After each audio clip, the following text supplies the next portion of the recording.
All right, everyone, we are live. Welcome to this workshop, Healing from Rejection. Hey, what a potent and powerful topic. So first, I just wish to say welcome. Thank you for being here. Whether you are live with me, whether you are here on the recording, whether you're watching this long after it's been streamed, welcome. Thank you for showing up for yourself, for the collective. Thank you for being here on Earth at this time. I'm just going to take a moment to welcome everyone else in the comments, those who are saying hello. Mark and John and Linda, Camilla, welcome. And everyone else I've already said hello to. It's such a blessing to be here with you all. And I thank you for tuning in from wherever. Pretty welcome. Thank you. Thank you all for tuning in from all around the world. Each one of you are here anchoring light in your own unique way, the way that only you really can do, as you are a unique, a bespoke, a very beautiful individual expression of source energy embodied and having these wonderful experiences, and sometimes very challenging. Okay? It is my intention through this power hour that we have together to be really raw and really vulnerable with you, to share with you what I receive from my teams of lights, to intend that whatever you receive here is going to be nourishing and helpful, and it's going to be something which you can bring forth into your own practice, into your own experience, to lessen any suffering or pain that may have been experienced, to help heal the deep collective wound of rejection. There is so much that is tied into this and so many different themes as well. I intend to be interactive with you as much as possible.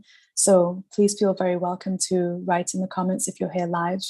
And if you're watching this on the YouTube afterwards, feel welcome still to comment. I do go back and check them. The first part of this workshop, we're going to be in discussion. We're going to be sharing and conversing about the wound of rejection, how to heal it, where it comes from, just a little bit about it, about the biochemistry of our body, of our psyche, why it comes up, why we feel it, and the gift, really, the gift that it is.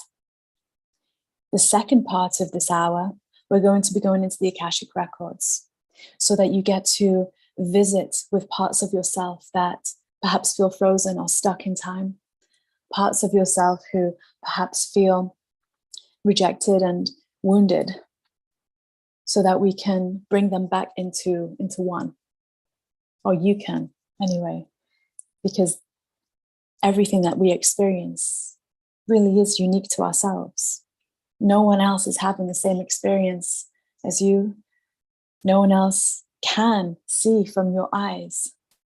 This is a beauty in many ways, a gift, but also it can be challenging in the world where our number one human desire is that closeness, that intimacy, that connection. And when the very base of who and what we are, of the bodies that we're in, because I think if you've been following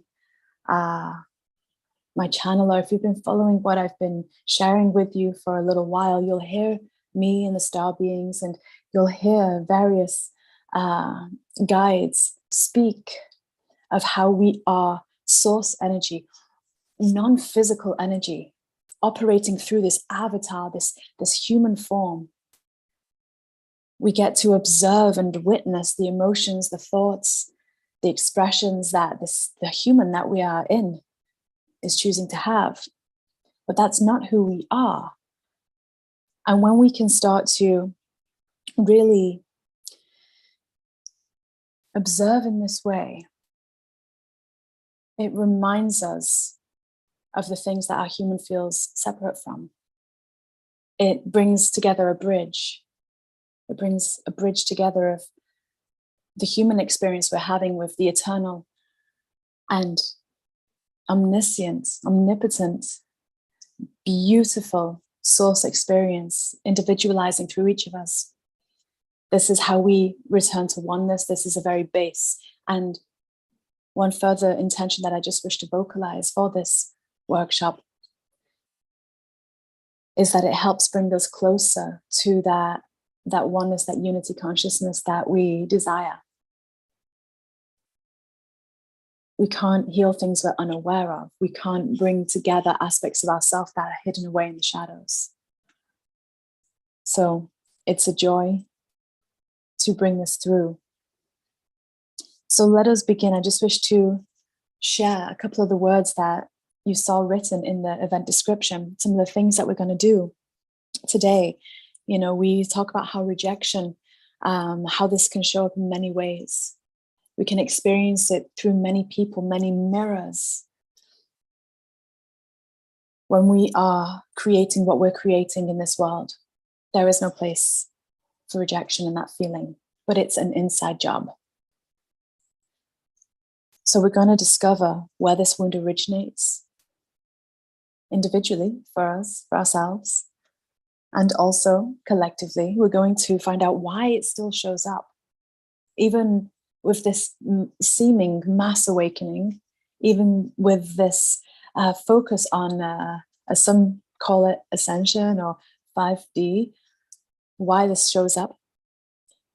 And even when it shows up through, mirrored back to us from people that we really wouldn't expect, when we really feel that rug pulled out from underneath our feet. We're going to learn a very simple way to release that pull so we don't turn pain into suffering. And I'll elaborate on that when we get to that bit later. And we're going to journey into the Akashic to heal those frozen in time parts of us, as Archangel Raziel likes to call them, frozen in time. So where can we begin here?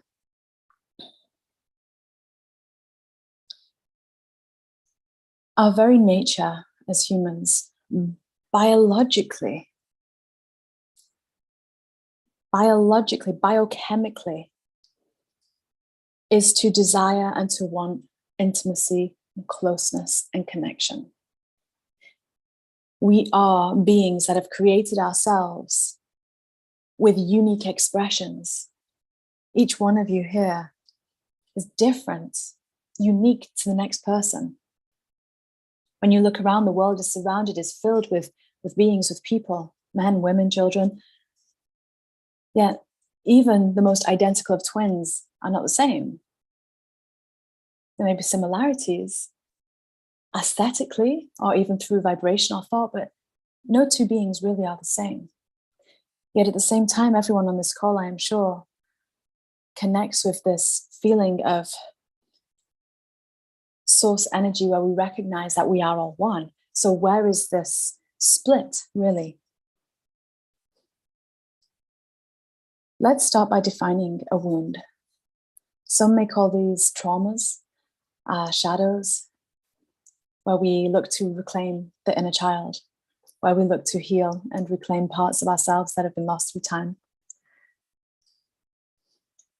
A wound is an experience that we've had that's left us emotionally wobbly, emotionally distressed even.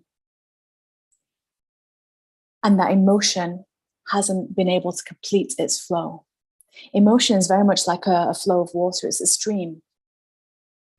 And the purpose of emotion, there's a couple of purposes, but one of the main purposes of emotion, first, it directs you. It's like a GPS, right? It's like a map. It tells you which way you're going. Are you going to the direction you want to be going, or are you going somewhere where there is a dead end, where you're going to have to turn back and go a different way? Emotion tells us that, because emotion is the bridge between the information we're receiving from our highest self,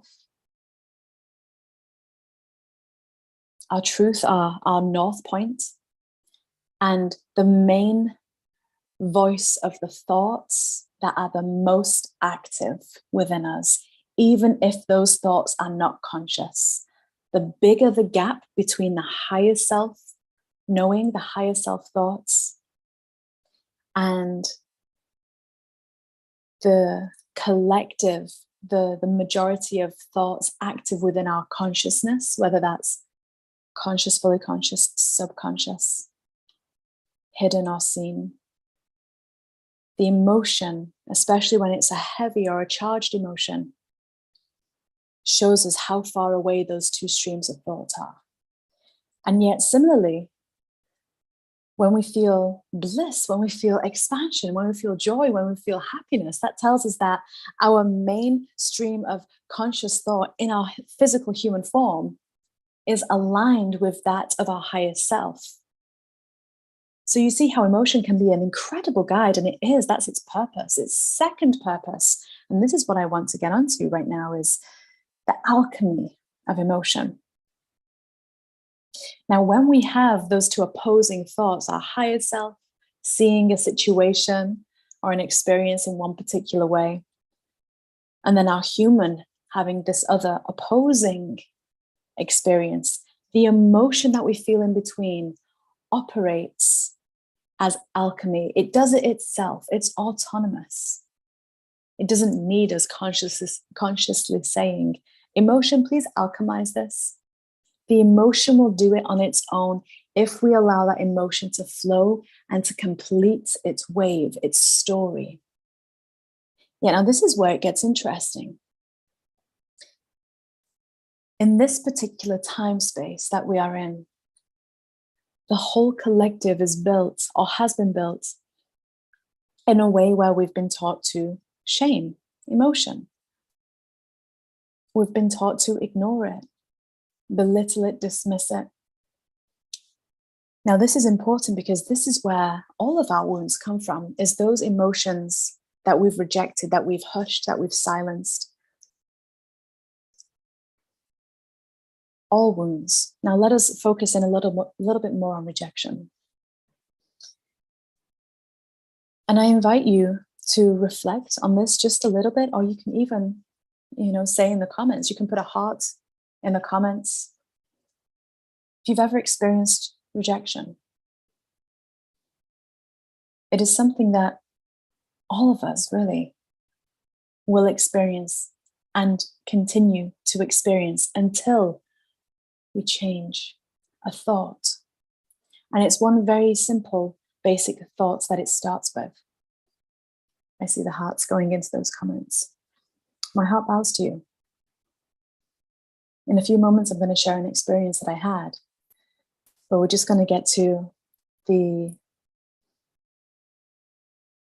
helpful information first. That's going to help really explain why this wound individually will show up and collectively, and what the thought is, the very simple thought that we can expand upon. But first, I invite you to reflect on something very interesting here. Now, when we think of each day, every single day, yesterday, if you look back at yesterday, was it the same as today? When you look back at, what day is it today? Are we on Friday? It's a Friday, hey? Last Friday, was that the same as this Friday? I mean, it has the same name. Was it the same as today? Or even if you look back to the 7th of the 7th, last year, that's the same date, really, 7/7. Obviously, the year is different, but it's a different experience, right? It's a different experience. No 2 days are the same. No 2 minutes are the same. The world is continually and always expanding.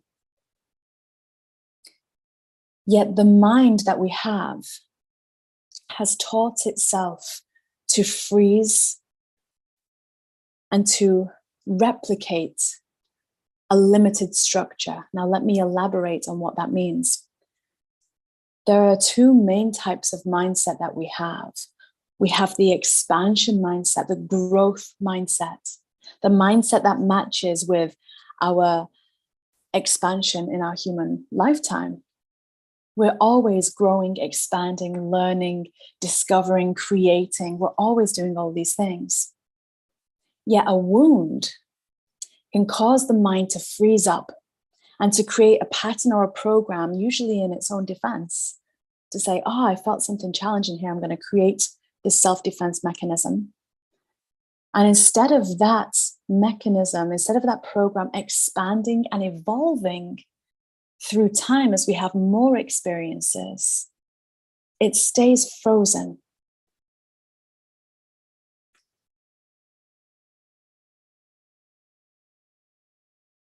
I see the Chiron wounds coming in here. I see the hearts. Yeah. Chiron's a really big energy. Pluto too, you know, Lilith, all those placements in your charts. When we have an archetype such as Chiron, that wounded healer, everyone has that in their charts. So we can go on the premise that everyone has wounding.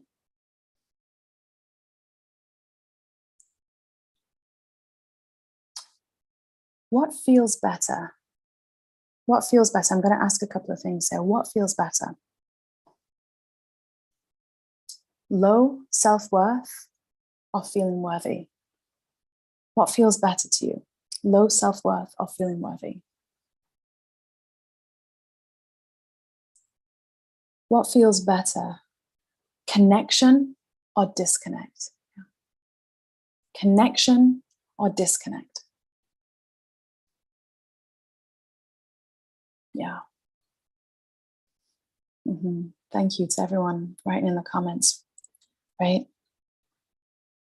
Compassion or judgment?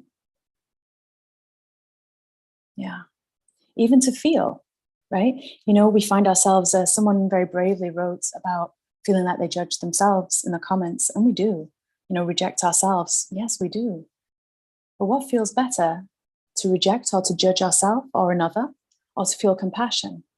Yeah, thank you everyone for writing in the comments. It's unanimous, right? Everyone that is thinking, I can hear you all thinking as well and writing. Everyone that is writing, it's a unanimous vote that, you know, feeling connected, feeling worthy, feeling compassion feels so much better. So we know logically what feels better. Yet it's hard to propagate sometimes. It's hard to choose, right? Rejection itself leads a part of us that has been wounded since we were literally born. Leads that wound to compound over and over again. There is no experience that we have as an adult or even as an older teenager that doesn't originate from being really born, you know, having just an emotional experience. That if you had a sibling, let's look at this. Actually, this is a easy one. If you had a sibling growing up, and that sibling got to do something that you didn't get to do, and you saw them having fun and having joy and whatever it is, what do we feel? You know, we don't necessarily straight away feel happy for them that they're having an experience. So, you know, as a child, I know that when my sister and I when we would have experiences and they were different, we'd be jealous of one another. We'd be like, why does she get to do that and I don't? Why are you treating us differently? We were looking at this from a very linear perspective because, of course, we're children. We are beings that feel. We are vibrational beings. But even something such as this, something as simple and gentle even as just how we respond as children, can start to form a base of a rejection wound. Now, everyone on this planet has this wound, right? So what do we want to do is we need to find a different way to remedy it. We need to find a different way to respond. Every time we experience that emotional challenge, we have two parts of ourselves created. We split into two. Every time we have an experience where we perceive, and this can be the same for any wound, but obviously we're talking about rejection here. What happens is when we perceive someone to be rejecting us, we tend to identify with what they're saying and we make that our truth. We go, oh, that person didn't invite me there, or they didn't want to spend time with me. And they, they may or may not have said something. Oh, they said this, this, and this. Well, they've said that, so that must be true. Whether we consciously feel that or not, usually there is a part of us feeling that. Now, what we do psychologically is we then split ourselves into two. We split ourselves into the parts of us that identifies with that person's truth. And let's not forget, whatever their truth is likely coming from a wound themselves, from not feeling they can clearly communicate, not feeling like they are brave enough to share their feelings. This all comes from other places as well. It's a very compounded thing, right? But as soon as we identify, as soon as we hear someone reject us, we take it personally and we go, oh, it's about us. And what happens within is part of ourself that really desires and needs the closeness, the intimacy, the acceptance. We start to do, as a very brave soul shared in the comments, we start to reject ourselves. We split ourselves into two. We become both the rejected and the rejector. So we have the rejected part of self, the part that feels the emotion, swirling around, feeling really uncomfortable. We feel it. Why do you feel it? Like, where do you feel rejection? I'll share in a moment where I personally feel it, but where in your body do you feel it?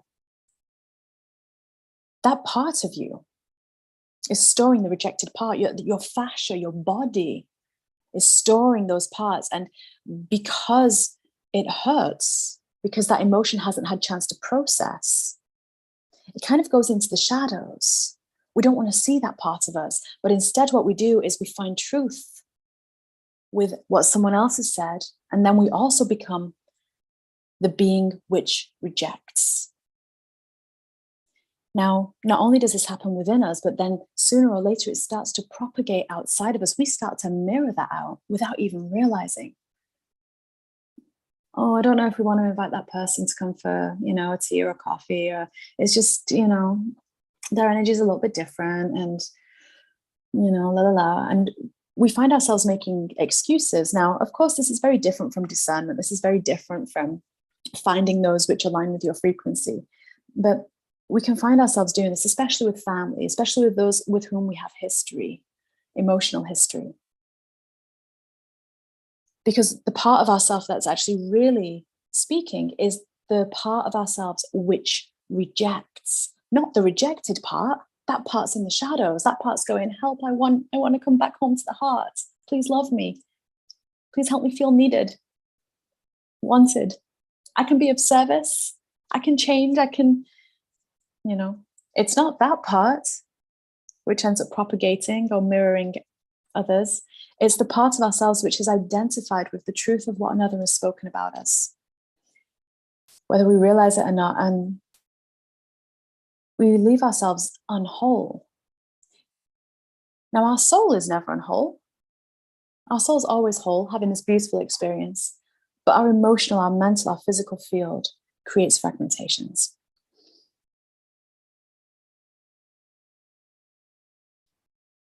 A lot of the time, we look at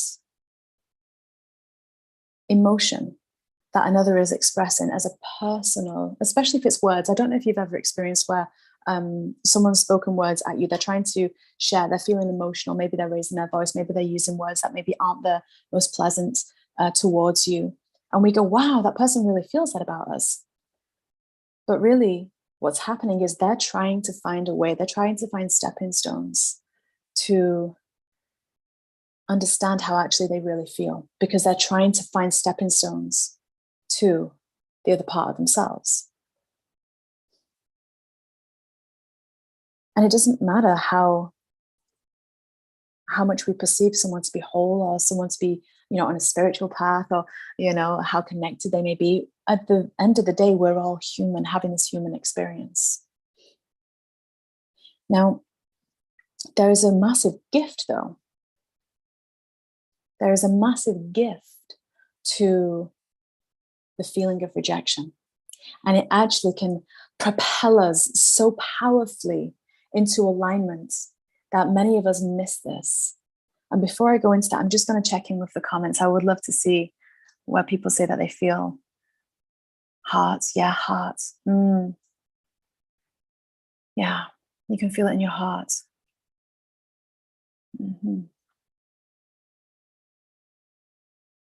It's ironic because I see some of the comments as well about self-sabotage, but in some ways, it's almost as though it's impossible to self-sabotage because there's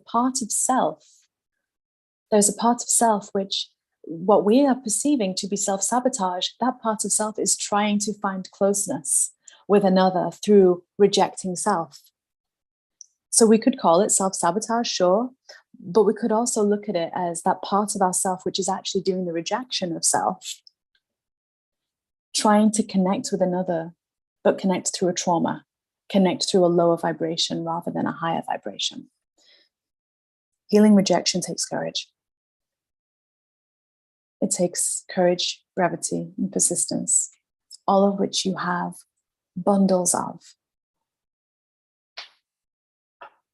all of which you have absolutely buckets of. And the reason why I say that is because I see your comments, I see you participating, I feel you. That takes courage.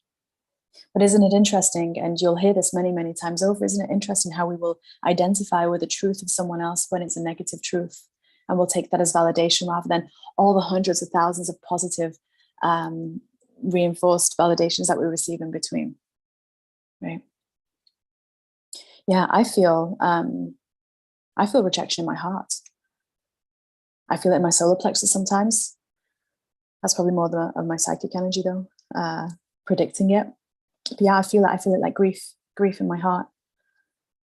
And our bodies are programmed when we are experiencing a wound, especially rejection.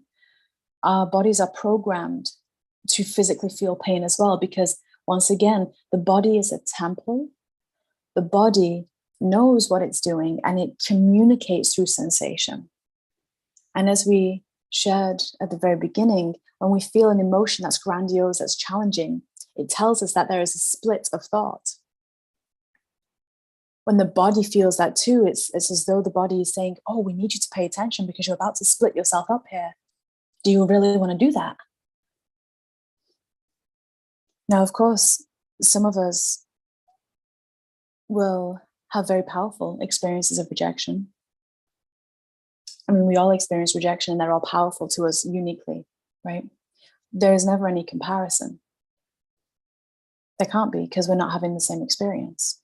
But what's really interesting here is, and this is how we want to pull ourselves out as well from feeling rejected, is you can hear someone speak and speak words of logic, speak words that help you understand yourself. But unless you're willing to let the pain be felt, the emotion do the job of its alchemy, it's going to perpetuate. And that may sound really challenging, because chances are, if you're watching this, you've likely always had that perpetual cycle. When you've experienced something, it's never just been a short experience. It's always been a expanded one over space, over time, repeated year after year with different people, because we're mirroring it. You know, we're bringing these experiences in because that, once again, that rejected part of self, which is floating around saying, please invite me back home. I just want to be accepted by you and loved by you, is trying to find a way back through. And only with feeling that same, essentially that same pain, can we actually bring it back to one. It takes a level of self-observation. We have to recognize that the pain is not a bad thing. It's an indication, it's a vocalization. Now, when you're feeling the illusion of the separation and the rejection, I use the word illusion purposefully, because you'll have heard me say many times before, if it's not feeling expanded, grounded, blissful, happy, joy, if it's feeling anything of the opposite, it is illusion. There's a fragmentation occurring.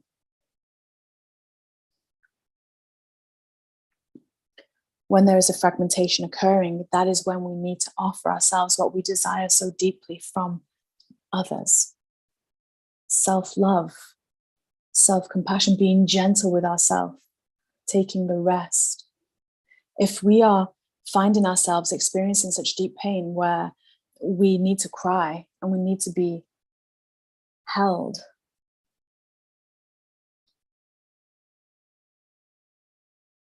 we must find a way also of giving ourselves that space. And that can be really challenging because all we may desire is for someone else to hold us. Someone to hold us how when we first arrived here, we wanted our mother or our father to hold us. But they had to go to work, they had to put us down when we weren't ready, you know?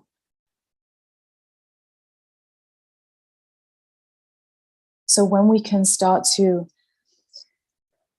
offer ourselves a level of love that we're desiring outside of ourselves, what happens is you then start to get this opposite spiral, this positive spiral.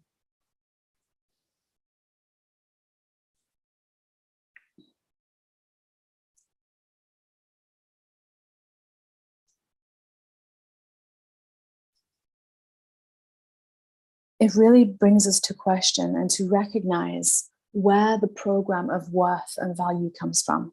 How do we measure it? To once again go back to a part of our mind, which we shared at the beginning. It's like a closed box, like a concrete box.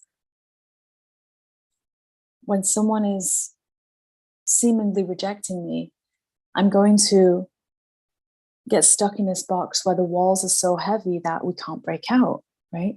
That's kind of what it's like almost. But those walls can dissolve and they will dissolve. First, when we breathe and when we feel. And this really is the path of the light worker, because the path of the light worker is the path of the shadow worker.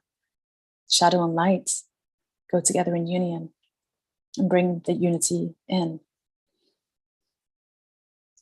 We feel that grief in our heart because we're grieving a part of ourselves that we feel has died, really. It's been abandoned.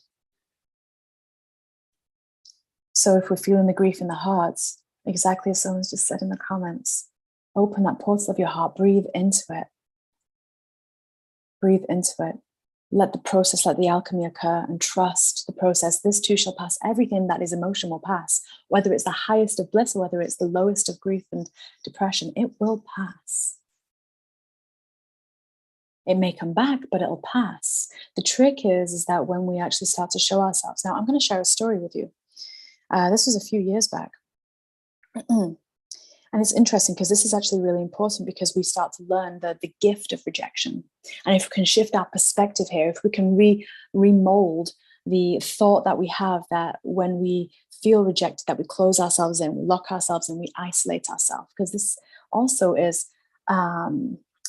we start to self-ostracize, which is ironic because that's our self-rejecting ourselves. See, now it's not necessarily the other people offering us rejection, that's isolating and ostracizing ourselves. That is us doing that to us because we don't feel worthy of spending time with others. We don't feel like we want to.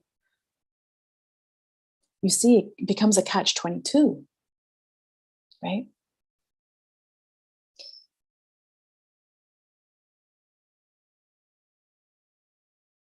We've all had many experiences of rejection.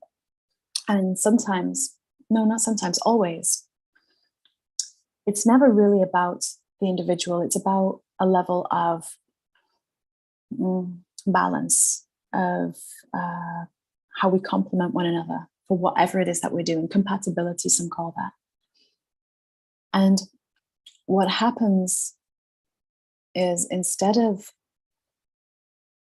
looking at rejection as a gift from above, because to prevent further pain and struggle and effort, we take it personally. But what if we looked at it just as, okay, there is a redirection occurring here. Yes, there is a pain, there is emotion. I'm going to feel it. I'm going to feel it. I'm going to let it heal. But on some level, there is a redirection. Now, I had an experience a few years ago, and I've had many experiences since. Like, this workshop arrived from a massive rejection, which I felt just recently, a few days ago, the other week. This workshop arrived from that point because I got really upset by the perception of rejection. And it was fascinating to me because it was just so unexpected. Now it was compounded. It was something that was also an event from my past that I needed to heal deeper. I'd healed it so powerfully already, but I was at a level now, and I am at a level now where I can go deeper into what I felt to let the dregs of the alchemy kind of occur, you know? So when we are being rejected, sometimes it's a gift from our higher self, because unless we are out of our comfort zone, we're not going to grow. Unless those walls get shattered, we're not going to step out of them, because it's human nature to be comfortable. You know, when we say we're good, we're great, that kind of is the biggest enemy of being excellent, being incredible, right? But a few years ago, I had a very powerful experience where in a community, that really was all about personal growth and expansion and spiritual connection, I was finding myself being rejected left, right, and center, quite challengingly so.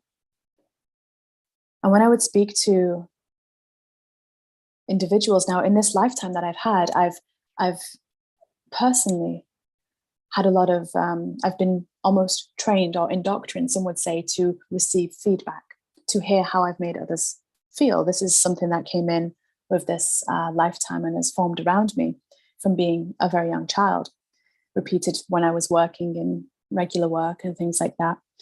And for years and years since being a child, I've always heard how I've made other people feel. Now, this is obviously can be very, very challenging to receive. It brings up a lot of emotion because the premise is then based on rejection. But at the same time, it caused me to be confident and courageous in asking, well, what is it that you were expecting? What is it that I wasn't offering? Now, that wasn't to say that I wanted to change and be malleable so that I would meet their needs. No. This was bringing a level of an awareness to me.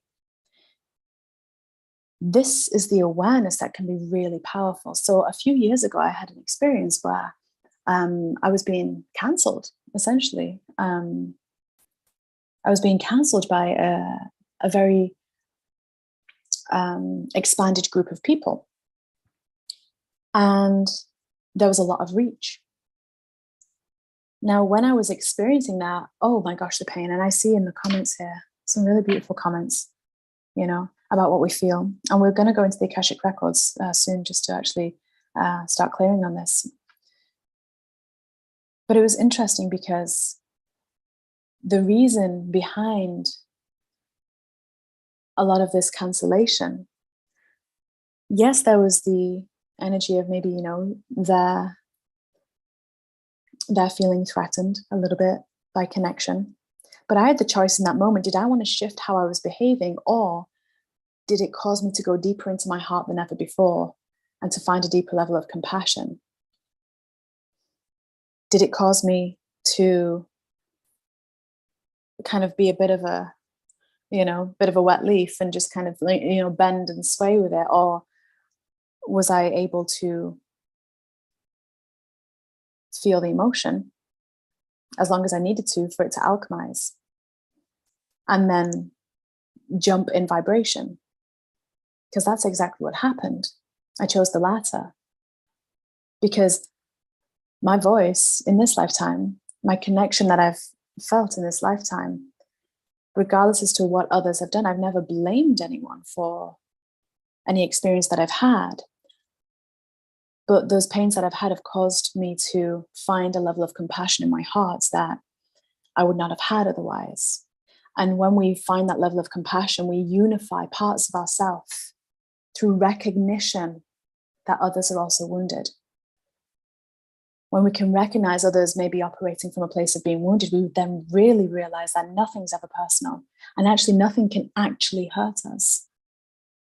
No one can actually hurt us, control us, or have any power over us. It doesn't stop the human heart hurting, because there's still going to be that human nature that feels separate and feels ostracized. But that was the big push that I needed personally. Now, I'm not saying you all experience it like that, but I'm just sharing and being really vulnerable. We all experience rejection. And it doesn't really stop, in the sense that it's a basic human need. While we're in a physical form, the physical body is going to want to be accepted, included, connected, and intimate. But how we respond to it, that's where the power lies. That's where the oneness, the wholeness, the higher vibration, the connection. If we can breathe, if we can feel what we need to feel and let the emotion do what it does best, which is alchemize, then what happens is we come out shining brighter than ever before. We don't have to put any, passive aggressive comments on social media and things like that. We can just literally be anchored in a compassionate vibration and wish the others well, because there's also a part of us that recognizes that they are also source energy having a human experience.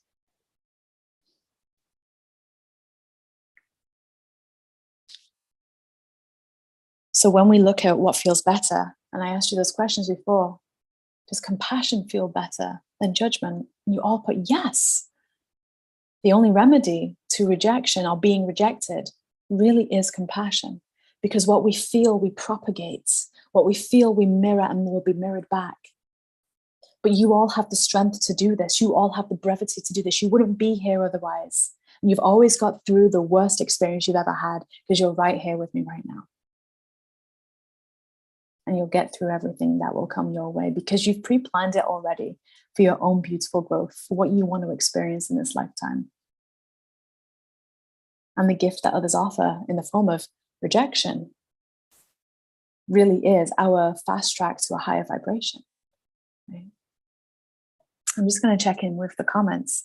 We could easily spend all day chatting about this, but I really don't want to. I would love to offer you the journey into the Akash. So, yeah. Oh my gosh. Yep. Feel it to heal it. Absolutely. Self-love is one of my Chiron wounds. Yeah. Yep. And that's it. We can be so focused on service that we forget that actually we have to fill our own cup. I was reminded by a very dear friend today that I had to fill my own cup. And it was a beautiful validation of what I was already hearing and knowing. Because it's interesting, when I was feeling a lot of pain, really, a lot of emotion in the past couple of weeks. And I had so much emotion that I needed to release, which I did in my own way, a way that's healthy for me. And I know better than to start to speak to every man and his dog about what I'm going through, because that only propagates it more. So I did my own form of alchemy. But then I started to go, okay, well, I feel isolated. I feel rejected. I feel ostracized. So what do I need to do? I need to be around people. And I need to trust that it's okay to be around them. And so I did. And so I went to a gathering that was happening with one of my local groups of people. And they were so happy to see me. And there was like no talk about anything that, it was light. It was easy. It was outside. I upped my physical movement, my exercise, because that also helped me personally. And it helps every human. I've never met anyone that it doesn't help process and alchemize. So I doubled my classes this week because I was like, it's time to power up. I've done the alchemy. I can still alchemize, but now I need to match it with increased meditation and increased movement, because that's what my body needs. That's what my mind needs. And I need to support those because my soul's still whole. Soul's not hurting,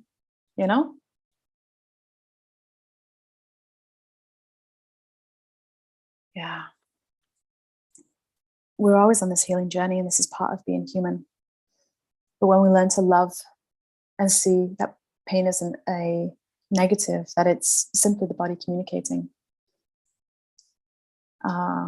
Pretty, you did the gardening, yeah. Good for you. Good for you.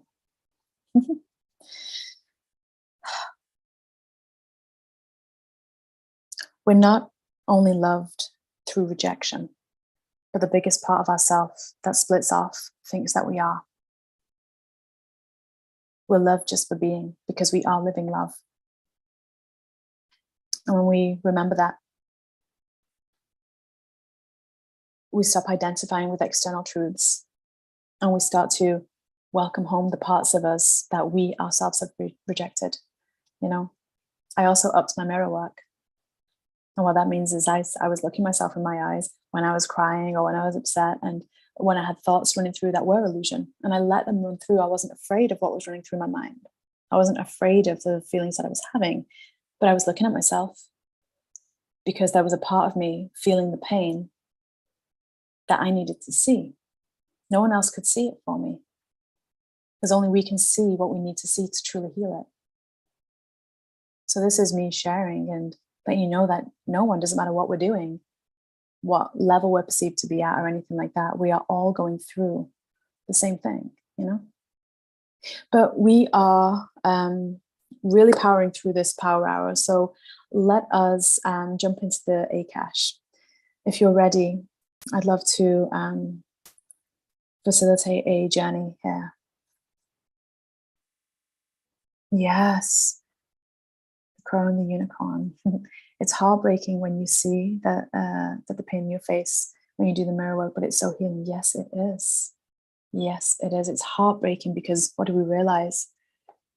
We realize we've caused that pain ourselves, really, through our own biochemical response. But in that moment, we get to heal it through seeing it. Wow.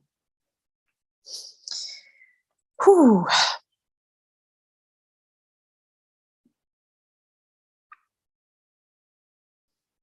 Okay. If you're ready. Thank you, Linda.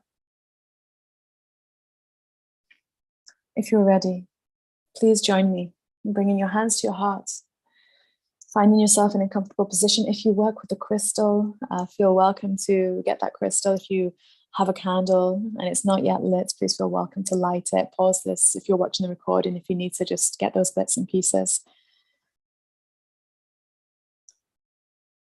But we're going to go into a little meditation that you can repeat as often as you need to, because we're not going to do anything too big in it, but it's going to be something that's easy enough to replicate, repeat as often as you need. Okay. So bringing your hands to your heart, letting your body just relax for a moment, even just moving the shoulders, the spine, closing your eyes, and letting your breath gently breathe you. Breathe in and out, nice and deep. And when you're breathing in and out, really bring that breath into the stomach. Keep the shoulders relaxed. And as you breathe in, feel peace, feel light. Feel your body receive what it needs through the air.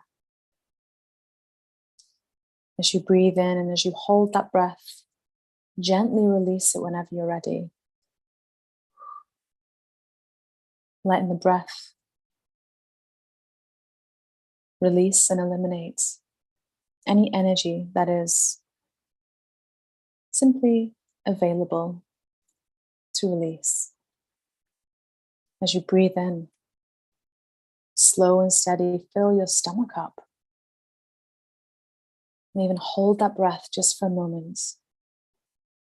As you feel that light fill your form, fill your body.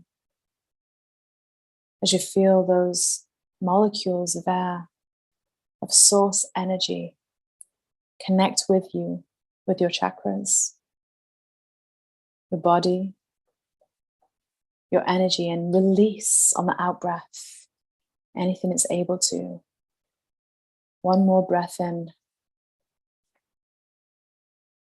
Holding the breath. Slow and gently releasing. And as you continue to breathe in and out at your own pace, slow and steady, you're going to start to feel, or maybe you'll see, imagine a sphere of light emanating from your heart. This light is bright, it's peaceful, it's calm, it's loving, and it expands. It expands through your heart, it expands through your body. Every in-breath, every out-breath, you're feeling this bubble, this cocoon, sphere of light grow, surround you. Just notice what color it is for you. Is it one solid color? Is there a few? Just keep breathing in and out and feeling this sanctuary of light around you. Now we're going to invite to join us today your Akashic Records guide. This being is a being of light, having transcended polarity. Notice who starts to show up. Maybe it's guardian angel, maybe it's an animal or a being, or perhaps a passed over loved one. Maybe an ascended being.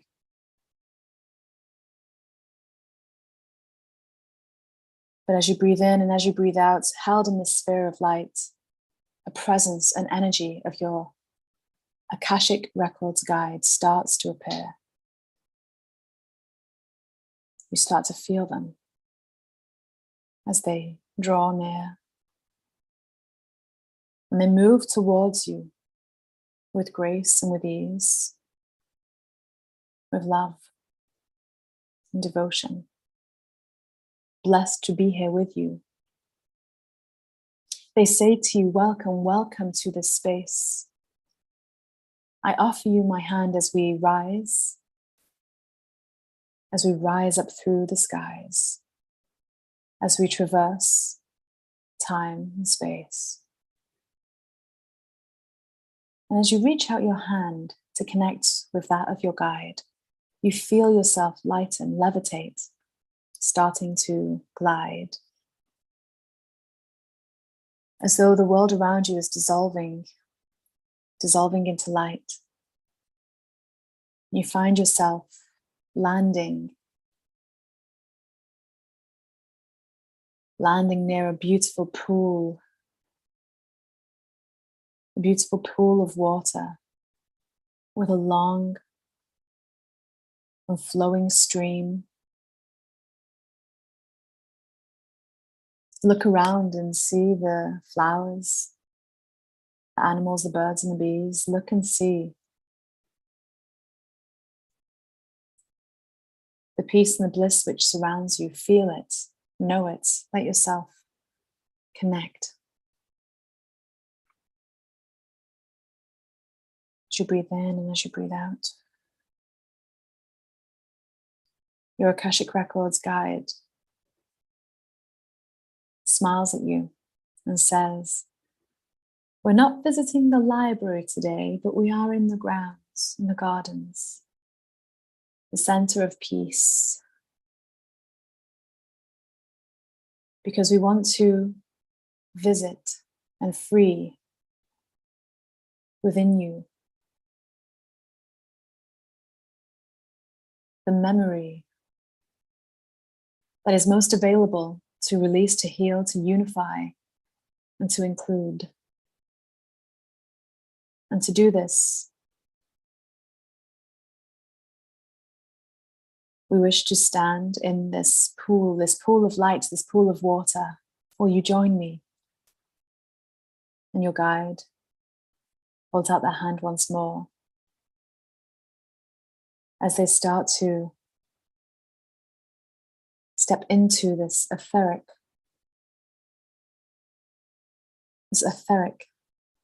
liquid water, this etheric liquid light. And as you step in, you feel it refreshing.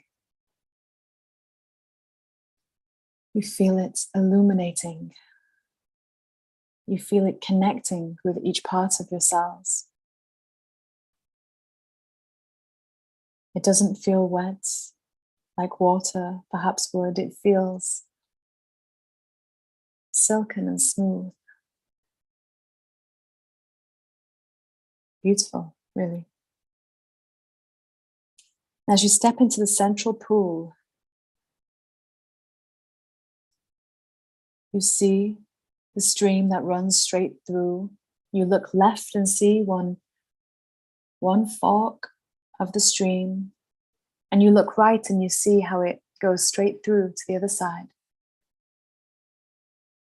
In this central pool with the stream running through both left and right,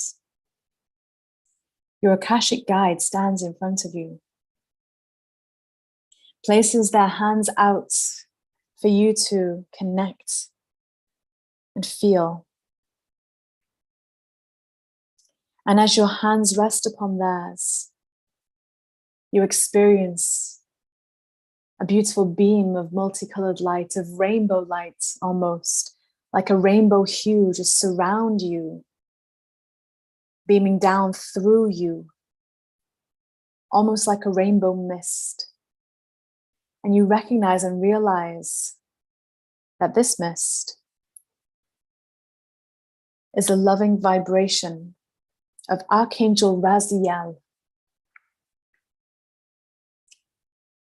Raziel staying in light form for this beautiful reconnection. Your Akashic guide says to you, Archangel Raziel is a weaver of time, a healer, a wise one, helping bring all of humanity back to one. So as you breathe in and as you breathe out, feel that rainbow light fill you up.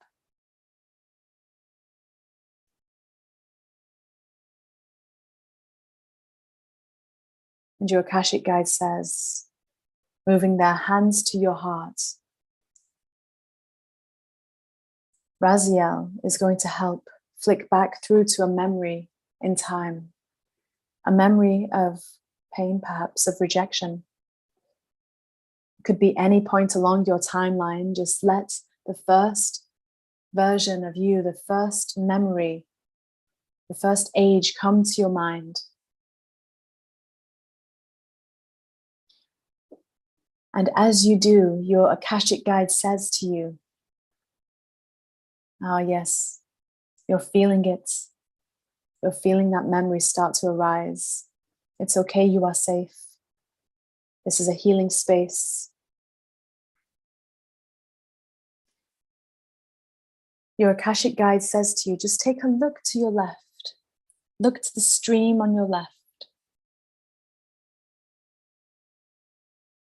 And as you look to the stream on the left of the pool, you see that version of you, the version of you that feels hurt, that feels in pain, rejected, perhaps even shamed. You feel that person, you see them there. You see how they're feeling. And just breathe through, your Akashic guide says, breathe through this observation. Because we wish to show you also, if you look to the right, the part of you which did the rejecting. The part of you which believed the words or the expression or the action of whomever made you feel this way. For to feel rejection, it comes from a part of ourselves rejecting yourself within. And as you breathe deeply, knowing that you're feeling all which you're feeling, You look to your left and you look to the right and you see mirror images of yourself. Mirror images of this memory of you. Yet one of them feels weak and isolated and of low self-worth, upset from the rejection. And the other one, the other aspect of you, feels the same perhaps, but is expressing differently. It is saying, let's keep that part of ourselves away. But your Akashic guide says to you, now this is where the brevity lies. This is where your courage will thrive. This is why Raziel is here and all the teams of light surrounding in the mists. Because both of these parts of you are two halves of a whole. They're separated, fragmented, and they want to return home. So if you're feeling emotion, let it feel, let it emote. But every time you look left and right, send love, send compassion. For that is the remedy. The remedy of this pain. Know your value by showing yourself in this fragmented state. So as you breathe deeply, remember to breathe deeply. And you look to the version of you left and to the version of you on the right. Both aspects of the memory of you from the experience that you're feeling right now. With your heart open wide, beaming light towards both of these aspects of you. Notice how they start to magnetize in. Notice how they start to magnetize towards you. And as the version of you, which is in the stream on the left, gets closer and closer, you see that their posture, their poise starts to rise and grow. Their energy and their pain and their emotion starts to ease the closer they get to you.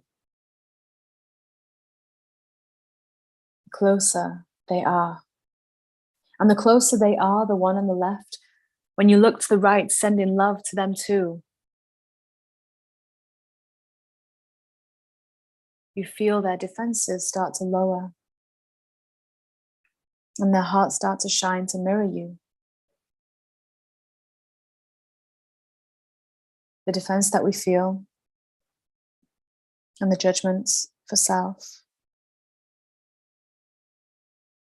The sting of rejection lowering with every breath. And as the two parts of you arrive closer and closer into the central pool, they're getting brighter, happier, starting to smile, maybe too. That rainbow mist surrounding and swirling, starting to form an aura around each version, until that aspect of you from the left and you from the right, the two fragmented parts of self, come face to face in this central pool. The rainbow mist of Raziel, the heart lights from you, the smile and the love from your Akashic guide brings them to unite and step in to one another, to be whole.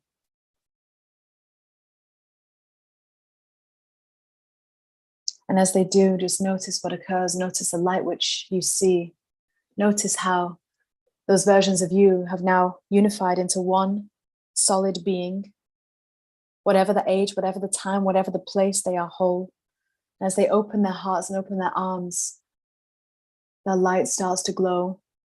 And as they glow brighter and brighter, they start to levitate higher and higher, cleansed in the waters of this sacred pool, returning back into that oneness,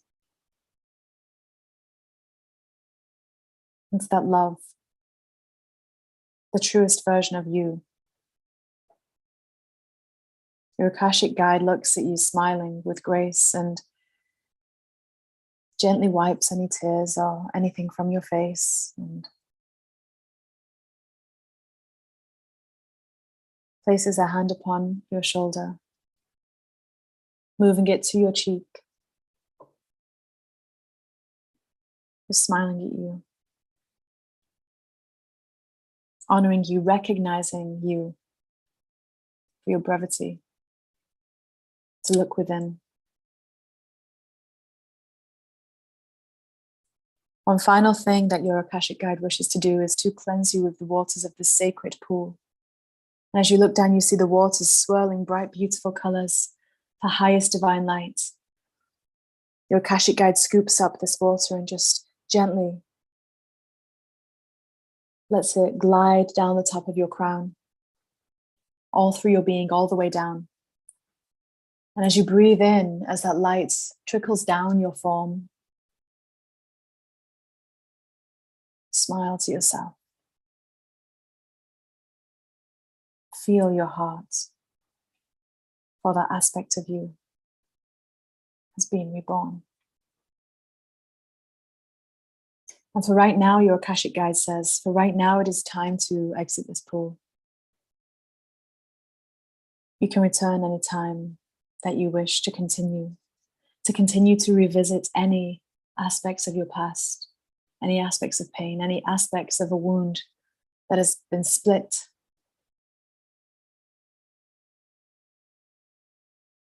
that has been rejected by self. Because as within, so without, so every part of you that you return whole will mirror in the outer world your experiences, become more blissful, and have more flow. So as you breathe in and as you breathe out, your Akashic guide stands up upon the shore, upon the grass, taking your hand and helping you rise. As you're surrounded once more by light, and your Akashic guide with their hands holding yours starts to rise with you and travel with you through space and through time. Once more. And as you feel yourself gently returning to the space where you're physically focused, feel the shift in vibration, feel the lighter energy within. As there now is a different version of you, sat, stood, where you did begin. A brighter and lighter, more whole version of you, because you've just integrated a lost part of you. Taking a deep breath in and a deep breath out, and just taking your time to return to your body, to your form. As we count down from 10, you start to feel yourself ground and anchor within, but just let all the light start to settle within all of your cells. And listen to any words, any gesture that your Akashic guide may wish to offer before they return to the light. Just receive and listen. Continue to breathe. As we count down from 10 to 9 and 8 and 7, start to feel yourself returning and grounding, 6 and 5, 4 and 3, feeling your physicality, hearing the sound of my voice more clearly, 2 and 1, returning returning now to your physical form. Breathing deeply in, breathing deeply out. Just allow yourself gentle and grace. And if you have some water, feel welcome to have a glass of water just to help move that energy and bless yourself. And thank you so much for joining me here live. I hope to see you on the 17th, where we have the Stand in Your Power workshop. And for anyone local to Bournemouth, on Tuesday, the 11th of July at 7 p.m. at St. Ambrose Church, I'll be presenting as a guest speaker for Positive Living Group Bournemouth. So if you're around, please feel welcome to join. And thank you for joining this gratuitous workshop. It's been an honor to share with you, to facilitate. And for those that did ask, if you wish to, and you do not need to, of course, but if you wish to donate, there will be a link in the replay if you feel called to do so. There is no expectation. It was just simply as I received an email asking. For those that would like more of a one-to-one service, I do still have 4 appointments left for this month. And then that will be it, I think, for live appointments until September. But I hope to see you on the YouTube videos or Facebook videos that go out. I love reading your comments, just like I love reading them now. Thank you, Yvonne, Ariane, Annette, Mikhail, Pretty Mina, Anita, Marissa. Oh, look at these beautiful comments. Thank you, Joanna, Camilla, and Joyce, Mark. Wow. Linda, it's a pleasure to share what I've experienced and what I've learned, and I hope that it's of help, of resonance. Carrie, Alice, this has been incredible healing of the torn parts. Your information about wounded and connection inspired so much. Oh, bless you. You've been working on a business model for creating more connection. Wow. Yeah, I hope it serves so very well. Zania, I love Archangel Raziel. Yes, you know he's the first Archangel I connected with too. You're very welcome. I have a very soft spot for Raziel. He's been one of my main guides in this lifetime. That's for sure. I'm so happy that your hearts are feeling so full, and feel welcome to replay that meditation. It was really easy to replay, and really quite convenient and short but potent, I believe. So thank you. And the street players are playing Happy Birthday. Wow, and look at that. We said that it's like a rebirthing, hey? John, thank you so much. For now, I'm going to send you all so much love, and I will see you all soon. So much love to each one of you. I'll send this replay out in the next hour or so. Thank you so much for being you. Bye for now, everyone. Oh, thank you. The necklace is from Children of Ra in Avalon, in Glastonbury. The wonderful Cara creates the most incredible jewelry there. All of it's been to Egypt and everything. So